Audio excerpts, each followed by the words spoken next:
Coming up on Guys Talking Sports, we talk about the epic battle between Villanova and North Carolina in the men's basketball tournament. We're also going to talk about the women's side of the basketball tournament between UConn and Syracuse. We also talk about a little NBA. We had to get into the D'Angelo Russell, Nick Young saga as well. My guest host, Earl Ross, joins me right now, and that's on Guys Talking Sports.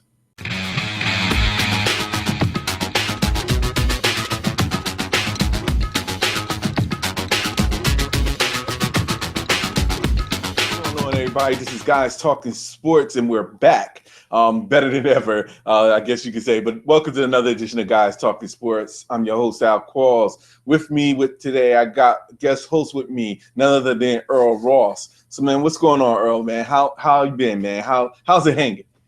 Man, life is good, man. I can't complain.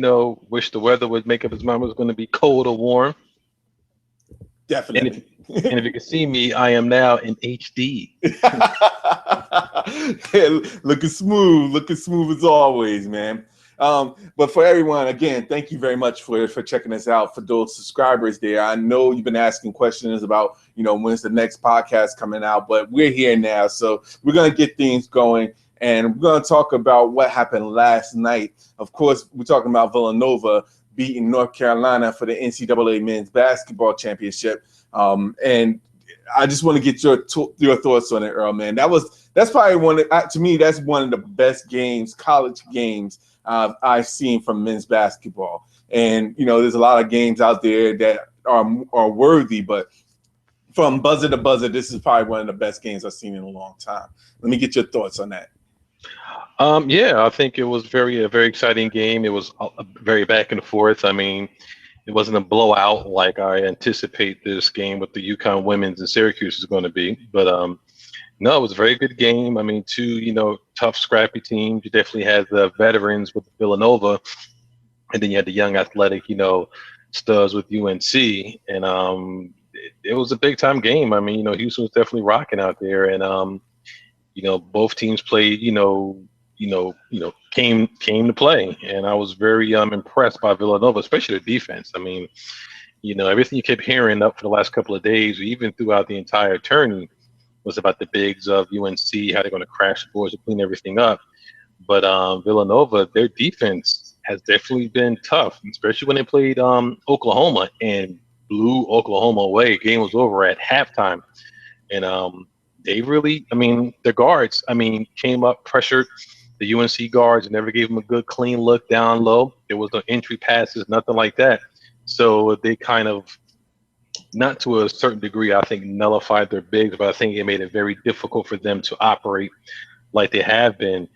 And all you saw was, scrapping, fighting for basketball. It's very tight, even the kid that hit the last shot. he went out with midway through the first half, the two early fouls, and came back and, dropped the major three right at the end of regulation. The MVP of the Final Four. He was just, he was doing his thing from start to finish. So it was exciting for me. I'm more of an NBA person, not so much a college fan.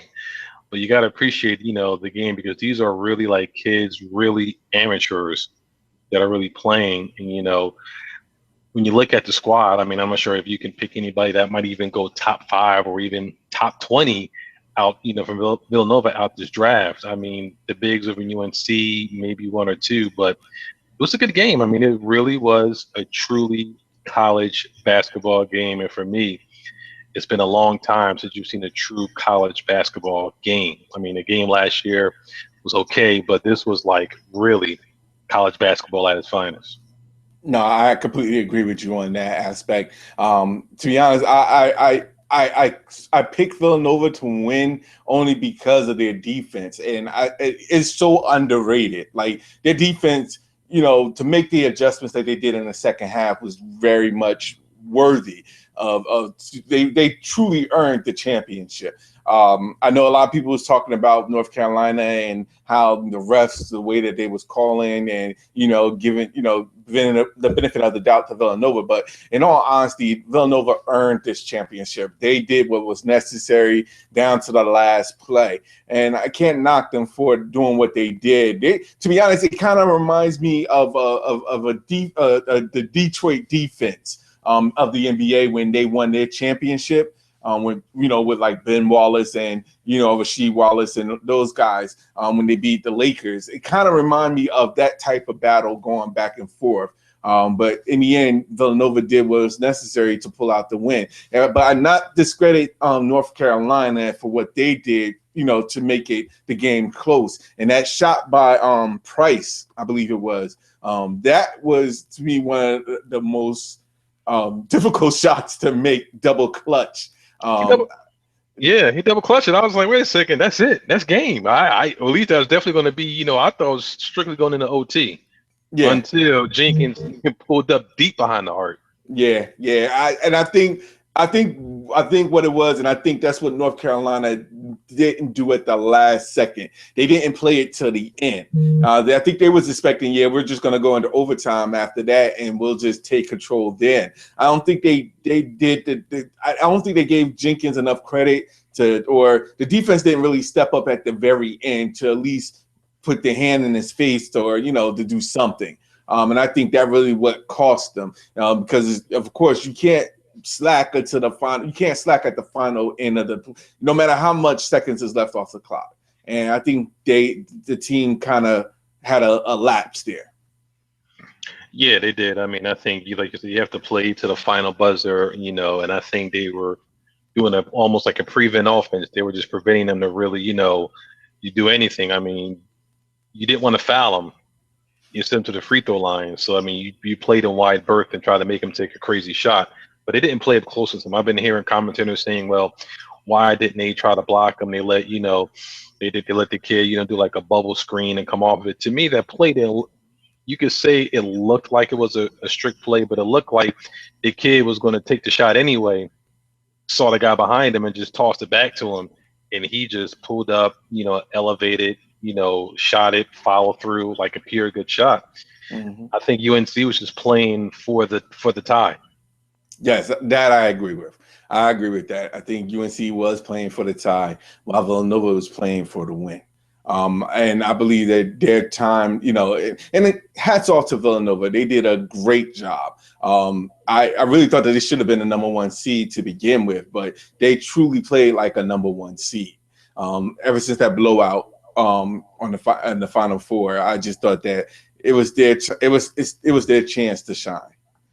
Yeah, and I think that Villanova went in there with a chip on their shoulder. I mean, losing the Big East title to Seton Hall, the way that they did, I think that robbed them of their number one seed, and I think they went in there with a big chip. I mean, I had them, in my ESPN between them and UNC. I had UNC winning, but they played like the hungrier team, like they wanted it.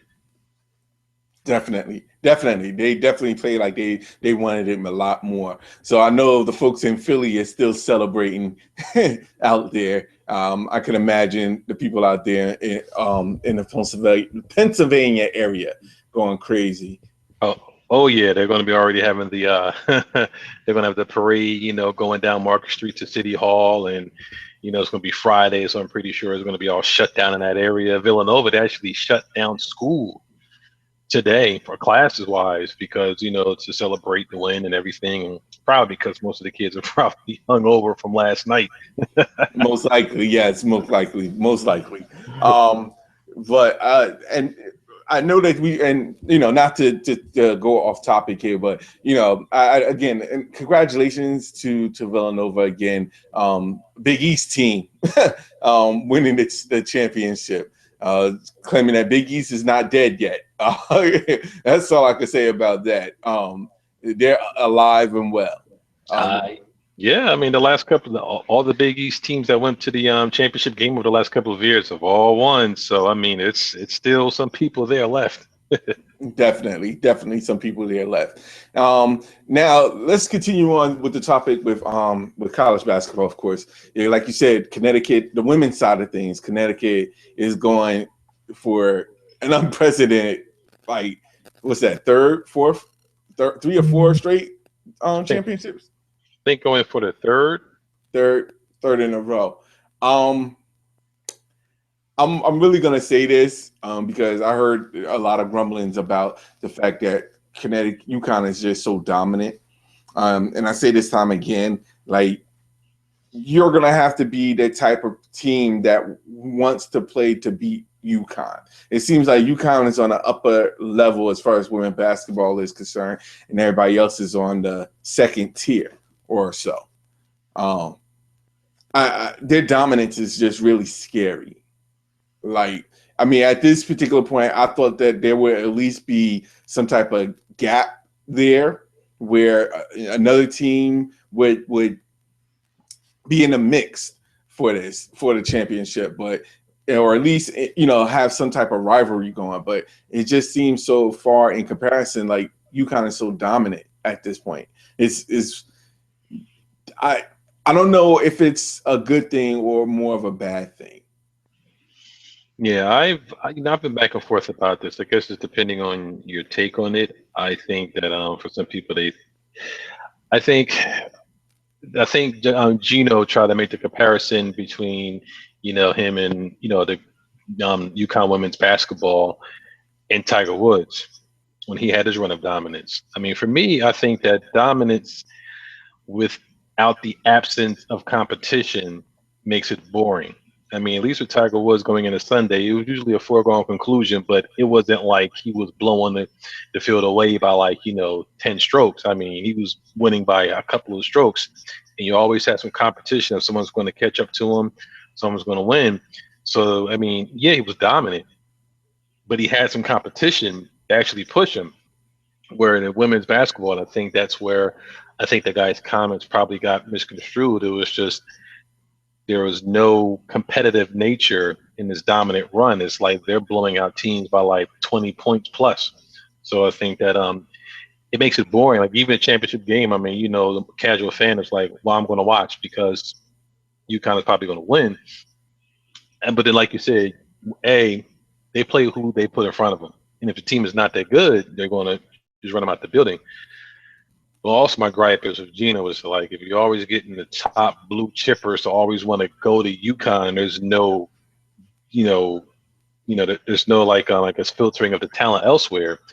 Then you're always going to have a UConn, and then you're going to have the second tier teams. Now, the women's basketball doesn't have to deal with the one and dones like they do in men's basketball. I'll be very curious to see how Gino would operate under that. But there has to be a little bit more parity with girls basketball. I mean, you have a couple. I mean, you have, Notre Dame when they're good. You have Duke. You have Stanford. I mean, Syracuse surprised everybody. But, in men's basketball, I think you definitely have a top 10 to 15 teams is always in the mix every year. Women's basketball, you might have 5. And it gets boring. And I mean, to me, it's like you see the tournament, it's like, all right, UConn's number 1. Okay. UConn's going to the championship. Okay. Why even tune in to watch? Yeah, no, I definitely agree with that. I mean, it seems as though that, and as much as it sounds, it's not really, is to be honest, from a fan's perspective, like you said, why would a casual fan or an average fan who tunes in knowing that the championship game is going on right now, why would they want to turn to it when they already believe what the outcome is going to be? Now, that needs to be, I don't know. It can't be addressed because, like Coach said, basically you're gonna have to beat the team. You're gonna have to beat them for it to get to a point where everything is a-okay. UConn has to lose, and I don't think that with the talent that they have, I just don't see them losing anytime soon. And which is unfortunate because these people, casual fans, like they're going to look at it as this, UConn is in the mix. There's no competition with, they proved that there's no competition. They beaten teams, like you said, on average of 20 points or above.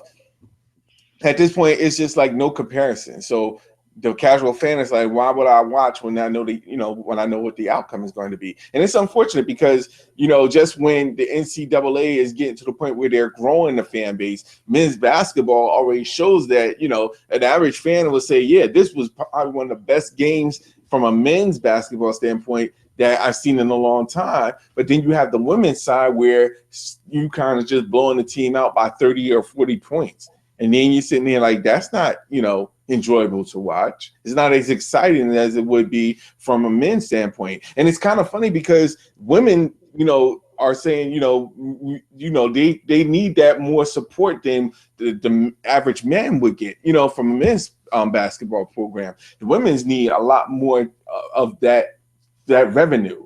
And, they need all that, with so many big programs where the majority of the money is going towards men's sports, the women's sports need just as much, if not more, to keep this, keep it going. And, it's difficult when you don't have the actual fans watching what it is that they're trying to put out there. Yeah, and I think that definitely, I think one of the factors which has probably led to Gino's masterful run over the last couple of years is, I think, is Pat Summitt from Tennessee. Once Pat Summitt stepped down, Tennessee basketball as a whole has not really been the same. There's not Tennessee basketball has been the same. Notre Dame girls basketball has not been the same. Duke basketball has not been the same. And you can definitely see where that gap is widening. I mean, you need UConn needs a rivalry. They need someone that's going to push them. And they had that maybe 10 years ago. Mm-hmm. They don't have that now. I mean, in my opinion, in order to beat UConn, you gotta piss them off and get them out their game. And you gotta be physical with them. I mean, when I watched a couple of games, they're just taking jump shots almost uncontested. You gotta get up on them, you gotta get physical, you gotta bump them, someone's gotta get in there and punk them. And a finesse team like UConn women's team has always been acceptable to a more physical team, and you've had that in the past. I mean, Tennessee was a bit more physical. Even Rutgers Scarlet Women, who, suffice it to say, used to get under Gino's skin because the girls was rough and tough and banged on them. Yeah, they split a lot back 10 years ago, but you got to bang them. I'm looking at the halftime score right now. It's UConn 50, Syracuse 23. So for me, I'm watching. Because to me, it looks like the game is over. Yeah, no, I completely agree with you. And it's unfortunate, again, because at this particular stage, they don't really have any competition. And, if they don't have competition, you're going to lose fan support or fan watching, or you're going to lose fans at this point where they're saying, why would I watch something when we already know the outcome? And I think the NCAA has to do something, because, to be honest, it's not just going to affect them; it's going to affect the WNBA as well. Because if they don't see, majority of the people that watch, for example, some of the women, some of the people that watch, they watch college women basketball, maybe to support people that they know that go there or whatever the case may be. And as time grows, they may grow into watching the WNBA if they see certain players, certain women players grow from when they watched them as a freshman up to now. And you lose those type of prospects as far as fans is concerned, because then they already know what the outcome is. So it's I think in the long run it's going to hurt not just the women's basketball, college basketball, but also the WNBA as well. Yeah, I agree. I mean, you're losing fan base, you're losing people. On the one hand, you kind of can't help it. I mean, if the kids want to go to the school, who are them telling them to turn down scholarships? They're playing who they put in front of them. So on the one hand, you kind of just can't help it. But on the other hand, I agree. But what do you do? I don't know, without being unfair, specifically targeting UConn. Yeah, no, don't get me wrong. I completely agree. If the people want to go to UConn, and by all means, they have to do what they have to do. And I don't knock UConn for pulling those type of recruits.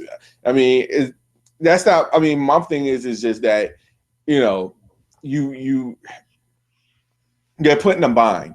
And I'm not saying UConn, but I'm just saying the college basketball, women's college basketball as a general. They're kind of put in a bind with the way things are right now, and hopefully they can.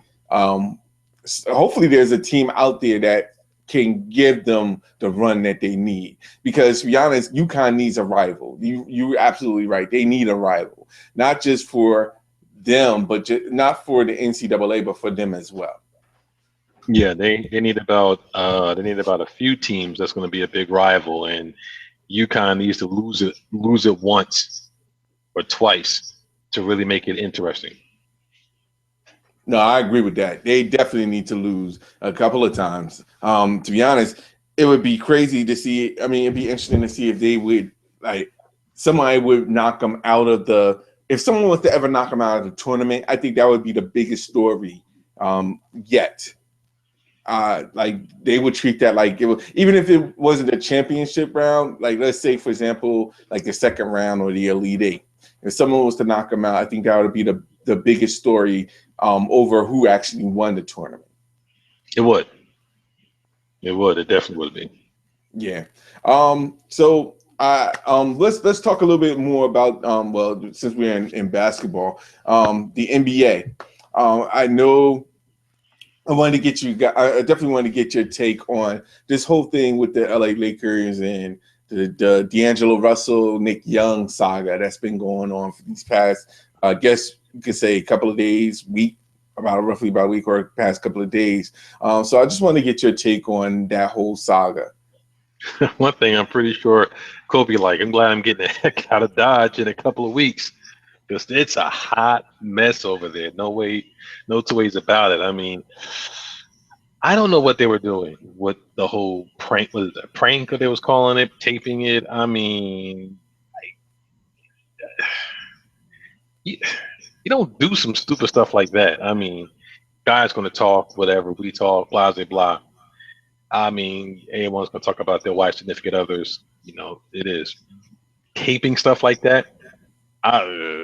That's just, I mean, to me, that's like going a little bit too far. But then at the end of the tape, he said, "Hey, thanks for telling this to my camera."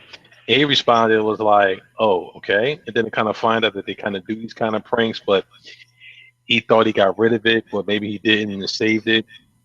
He said he has no idea how it got out. I think that's complete bullshit because I think he kind of knows who got it out. Someone leaked it that either had an axe to grind against him or had an axe to grind against Prince Nick. I mean, I wouldn't be surprised if Nick Young, flushed that out just so he can get at Iggy. But I that's bad. I mean, how do you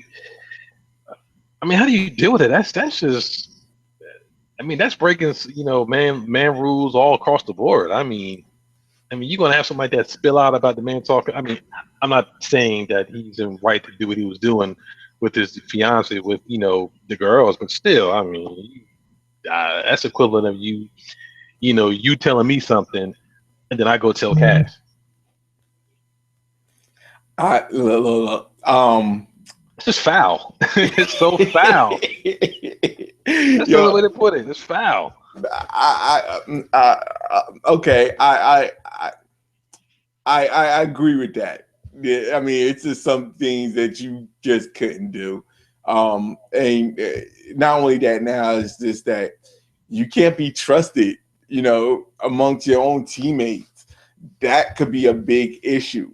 And it's funny because he's still, the Lakers, from what I'm hearing rumblings about, they're gonna try and trade Nick Young, um, over the summer. This whole thing is just. First of all, here's my thing about this. Like, you really, I mean, you at a point in your life where you're playing, NBA basketball, and your focus should be on basketball. But yet, you got your whole team is pulling pranks on each other.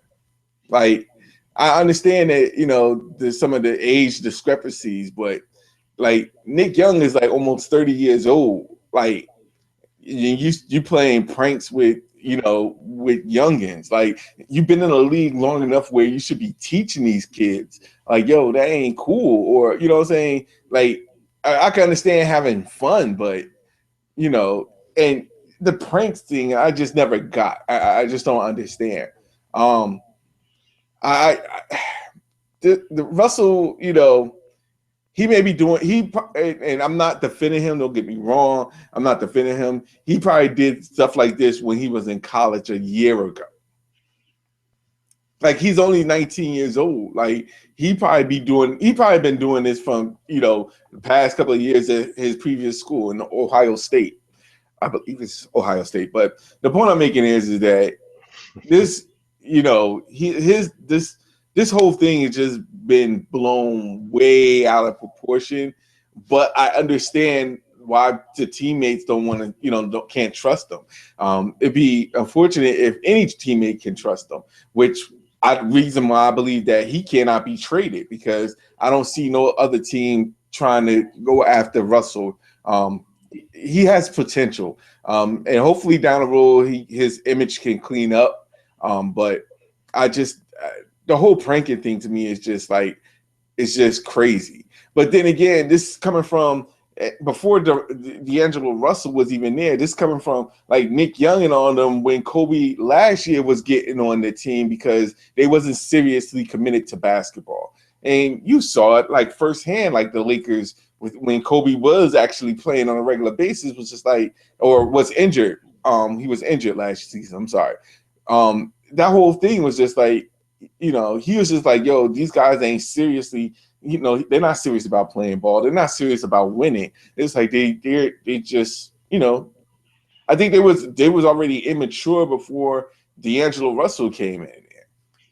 Yeah, I think you talk about the one incident where they lost the game and they was interviewing Kobe and you see the guys over there laughing and joking around and stuff like that, and Kobe looking at them like they lost their mind because that's not the era of basketball he was brought up to. And I think there's going to be a lot of wholesale changes coming once Kobe goes. I think Byron Scott more than likely is probably going to not be retained. Nick Young, they're probably going to move Nick Young. I mean, he's already got benched by by Byron Scott because he said his head is under the game and for obvious reasons. But yeah, I think you have to bring in someone. The whole mindset of that culture has to change because that's just like really like high schoolish stuff. That's what it feels like. No, I agree. It is high school stuff, and unless they find somebody that gives them the identity that they need to become more serious, and don't get me wrong, Byron Scott he's not the coach for that team that's there now. I'm not saying he's not a good coach. I'm just saying for that team that's there now, he is not the coach for them. And I'm not saying he spoke the truth about D'Angelo Russell, calling him immature, and now rightfully so, he was right about it. But as far as coaching the whole team is concerned, I just don't think he's the right fit for that team. Now, like you said, whatever they do as far as the summer is concerned, as far as the off season is concerned, whatever they do, they need to bring in a coach to match whatever direction that they're going. And as of right now, they're heading the wrong direction. Yeah, but then we can always talk going back to college basketball. I mean, you get what college puts out. So if you get kids that basically go in there for 1 year and is still 18 going on 19, but still acting like they 15 going on 16, that's what you got lit throughout the NBA right now. No, and that's true. But you have to also, and I hear what you're saying, but in actuality, there's NBA players that are still doing the immature stuff as well. Like they're just coming out of first year out of college. And I hate to say this, but Nick Young is a perfect example. No, I agree. Yeah, I mean it's a double-edged sword. I mean, and yeah, I'm pretty sure this kind of nuttiness goes on a lot of NBA teams. You just don't hear about it for the most part. But then again, with the Lakers, it's a hot mess, and they're going to need a wholesale changes. Like I said, I'm pretty sure there's probably going to be a couple of people going. I think you keep Russell because you did draft him the number 2 pick, unless you can trade, him for some good talent. But I think they'll try to keep him, see what they got. But Randall, I think they're going to keep him because he's starting to play a little bit better now, coming into his own. but I would be highly shocked if Nick Young is still a Laker coming up next season. I'm more interested if Iggy is going to stay with Nick Young. Well, she was out at some award show over the weekend and still had the Rock on engagement ring. So, I mean, he in the doghouse for a minute, so he can kind of clean that up. Yeah, and how could you? I mean, not for nothing, but how would you? I mean, well, I guess NBA players do what they do, but you have Iggy. I'm not, I just don't see the reason why. I don't know. You better go talk to Kobe, see how he got out of his stuff for the things years ago back in Eagle Rock. Please. I'm still perplexed on that as well. Like, you got Vanessa. Like, I just don't see the reason why. I just never saw the reason why. Like, I'm not saying, I'm saying, like, Vanessa ain't no regular person. She, you know what I'm saying? Like, very beautiful. Nah, she looked good, but how it is. Cats is on the road, man. You're getting stuff tossed at him left and right. Nah, that's what I'm saying. I guess that's the life of an NBA player. But if that's the case, then don't wife them up. Then just chill. You might as well just do you. Wait till you finish playing, and then exactly. That's my point. That's what I guess that's where I'm coming from. Like, if you're going to do you, you might as well just do you and put that other aspect, because now it's not like people don't know what you do. You know what I'm saying? So you committing yourself ain't really helping out the situation, because it's just that's just how some NBA players are. I'm not gonna say all, but yeah. There's a lot of good cats out there. So yeah, that's true. But we can talk more about that a little bit later. I do want to thank you for taking the time to talk with me and engaging about sports, man. I really appreciate it. Oh no, my pleasure, man. You know how we do. Yeah, and for everybody, well, first off, let me say, let the people know where they can find you at. You can hit me up on the gram. Of course, that's JEROSS 7. Same handle as Twitter, Facebook, and if you're on Snapchat, you can find me at that the smooth one out there on Snapchat. I really got big get on Snapchat and try that out. I haven't tried that yet. I'm getting too old right now. That's what that is. For everybody, you can catch me. I am Al Qualls. You can catch me on Facebook. You can catch me on Twitter. You can catch me on Instagram as well. Also, you can catch Guys Talking Sports on Facebook as well. Just create a page for it. So you could check out this podcast and the links below there as well. You can also subscribe on YouTube. Please subscribe on YouTube. Really appreciate it. Let people know. Give us your opinions. Let us know how you think about the show and what improvements that we can make. We, not picky at all. Welcome all opinions and comments as well. But I do like to thank you guys for checking us out. Catch us next time as we do another podcast. We will talk to you guys later. For now, this is Guys Talking Sports. Until next time, y'all take care.